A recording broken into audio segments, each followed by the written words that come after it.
We have a cat. So, hi cutie. He just wants food. That's all he wants. That's the only reason why he's here.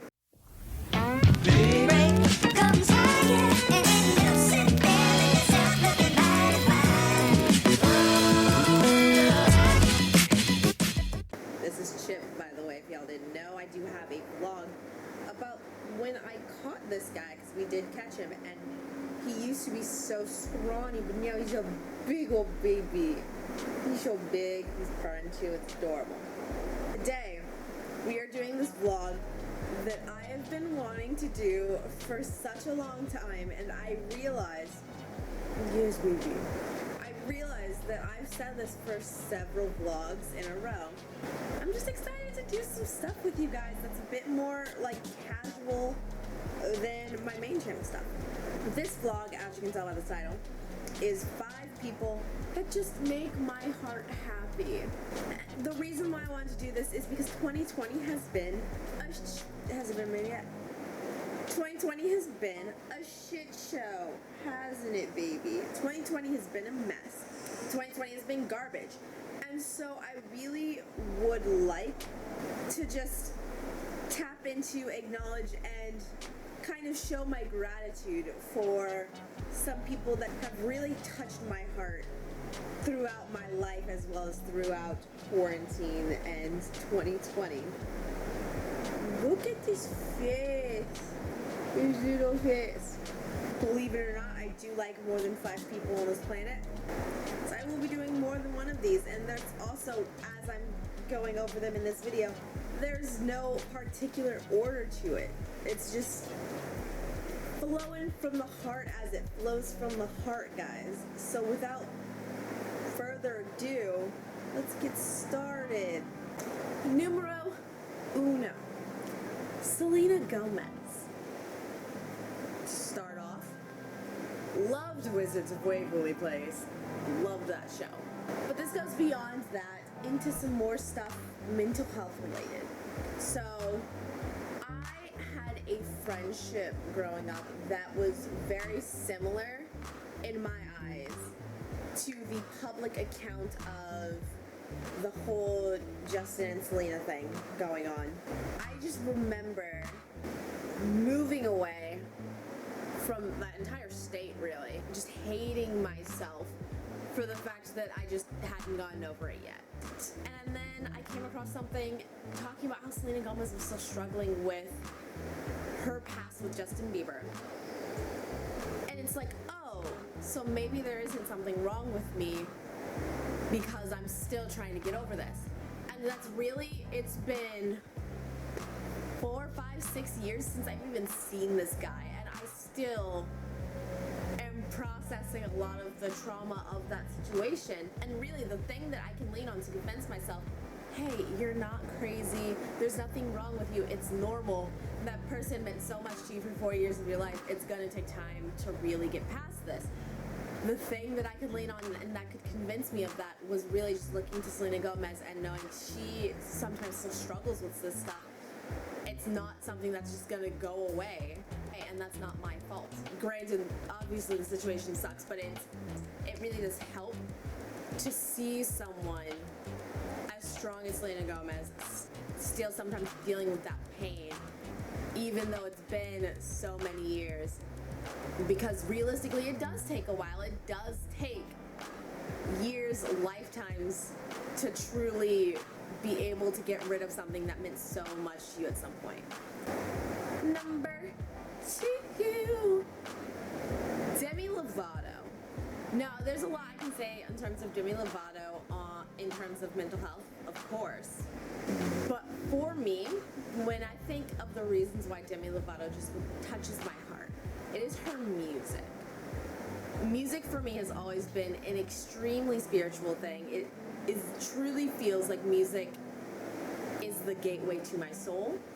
And the music that Demi Lovato makes has always been just so strong and so beautiful and so impactful for me. It's also been just a part of my own musical journey. Her album, Tell Me You Love Me, I used to have like a 45-minute walk to and from work, and I would always be out on the streets singing through this album like a madman.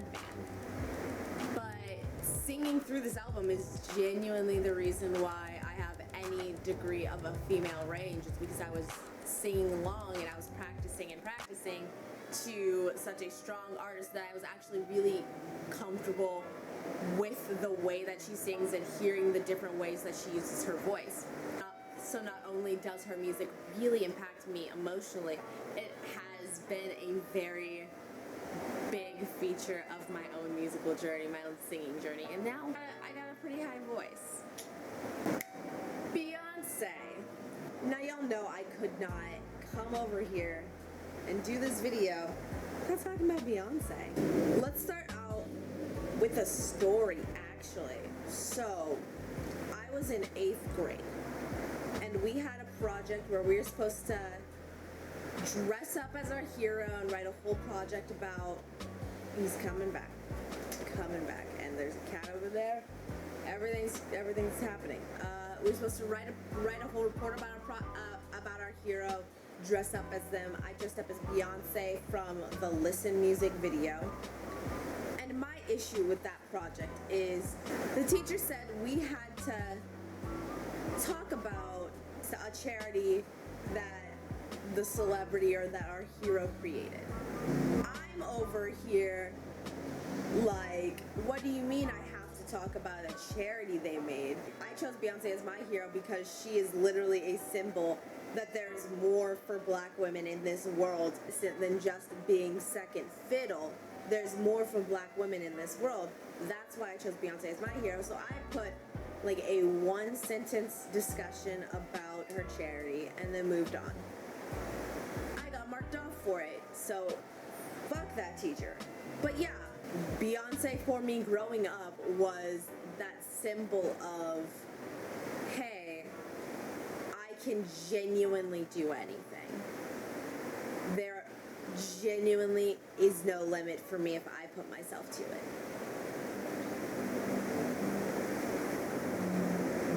Did that message waver with me in my life? Yes, it did.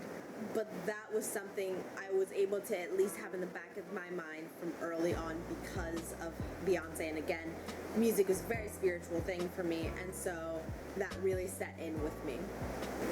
Also, can I just say, if you haven't seen Black is King, you should. Good shit. I don't know why that album is so hard to find on Spotify. Like, maybe it was just acting up the night I was looking for it, but that album was obnoxiously difficult to find on Spotify. Numero cuatro, Lin Manuel Miranda.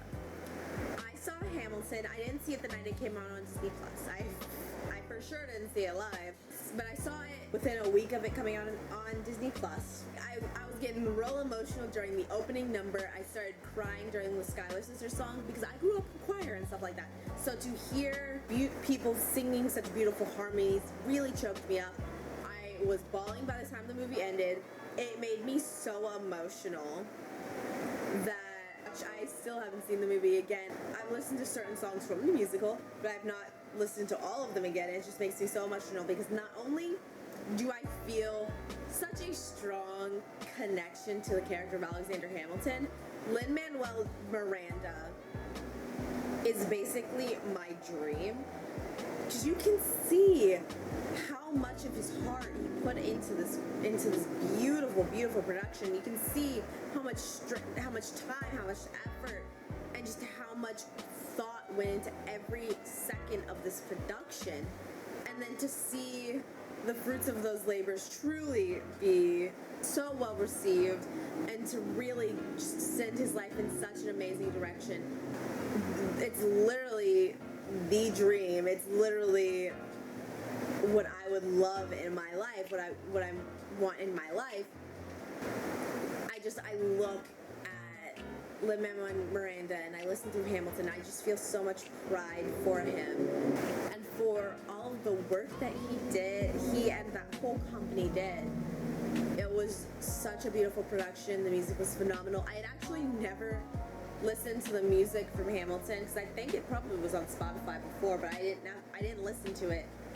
And so I was just back years ago. Everyone's talking about the room where it happened. I'm like, okay. Yeah, no one was there, sure. But yeah, it makes me so happy and so hopeful for my own future to see how rewarded he was for all of the effort and all of the love, and just so much of himself was put into this story and put into this production, and it touches my heart. It really makes my heart happy to see. Number 5, the final person that we're talking about today that makes my heart happy. You may not know this person, and if you don't, it's a shame. I will be putting their Instagram, YouTube links wherever needed, wherever available. This person's name is Samuel Guajardo. Hoy, tweeting. So, Samuel Guajardo went to school with me. Back in high school, we were in high school together. Lord knows how abused he was at school. People were so unnecessarily aggressive towards him, and really I think it's half misguided. I think there were a lot of people to blame for the situations that we were in, and Samuel wasn't the one to blame. The other half is, I think it's honestly jealousy. He got solos, he got the lead in the school musical. A lot of people were very upset about it. A lot of people felt like he was handed it. But in reality, you have all of these people who are talking about this who only sing when they are in choir, who only started singing a year or two ago. And Samuel's this kid that does musical theater productions outside of the school at actual theater companies. This is his life, this is his passion, and it's been his life, his passion for a long time. So he just had the skills. He was one of the strongest singers we had. If he wasn't that talented, he wouldn't have gotten the scholarship to work at Disney. He wouldn't have gotten the opportunity to study at Broadway. He's a talented fucking guy. I think there are a lot of people who blamed him for things that there were a lot of adults that just made some questionable decisions back in the time. But to see him go through all of the trials and tribulations of high school, even some issues as he's getting into his adult life. Kids, stop eating things. Stop. But to see him grow as much as he has from that, it's another one of those prideful feelings. So I really want to be there to see the day where he finally gets the love and happiness he deserves. He gets the fruits of all of his labors. I'm so excited. I love watching him grow, and I love watching his journey.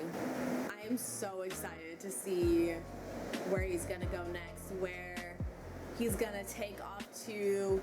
I promise you, first show he does on Broadway, I'm gonna be like posting about it. I'm gonna be screaming. I probably won't be able to go. A, because I don't know when I'll ever be able to actually make it out to New York. B, because the pandemic is really putting a damper on my ability to want to be around people. But there are a lot of other ways I can support him, and you'll definitely be seeing that. Okay, I'm hungry. Thank y'all so much for listening. This has been a very relieving moment. I watched The Secret recently, and one of the things that they talk about, they hit on, is gratitude, and I feel like there's room in my life to give gratitude for people that have brought me good, happiness, joy, without necessarily being directly in my life. Like Samuel and I, we knew each other from high school. We don't talk all of the time. We still talk. We don't talk all of the time. Never met the other four. Would love to. Never have. We'll get there.